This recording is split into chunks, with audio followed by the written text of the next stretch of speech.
মই বহু দিনৰ পৰা অসমৰ ৰাইজক কৈ আছো USTM টো হৈছে জাল আৰু প্ৰবঞ্চনাৰ এটা থলি। যেতিয়া বিতৰ্ক হৈছিলে তেওঁ কি কৈছিলে যে যিটো তেওঁৰ টম্ব আছে বোলে লাগিলে মই টম্বটো ভাঙি দিম। আজিলৈকে ভাঙিলে জানো? গতিকে অসমত যিসকল ব্যক্তিয়ে USTMক ছাপোৰ্ট কৰে তেওঁলোকে এটা কথা বুজিব যে এই ব্যক্তিজনৰ ওপৰত OBC সাৰ্টিফিকেট নকল কৰি লোৱাৰ অভিযোগ আছে।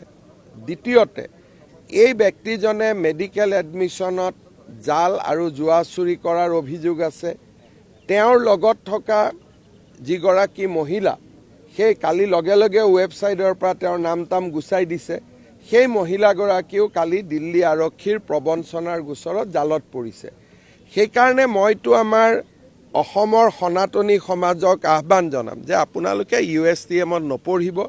কেতিয়াবা গোটেই ৩-৪ বছৰৰ পঢ়া চাৰ্টিফিকেট একেলগে কেতিয়াবা নোহোৱা হৈ যাব। মকবুল হকৰ টকাৰ যিটো আমদানি সেই টকাৰ আমদানিও আল কায়দাৰ লগত জড়িত সংগঠন এটাৰ প্ৰায় প্ৰথম হৈছিলে। তাৰ সম্পূৰ্ণ তথ্য আমাৰ লগত আছে আৰু সেইকাৰণে মই কৈ আছোঁ যে USTMক পেট্ৰনাইজ কৰাটো আমি বাদ দিব লাগে।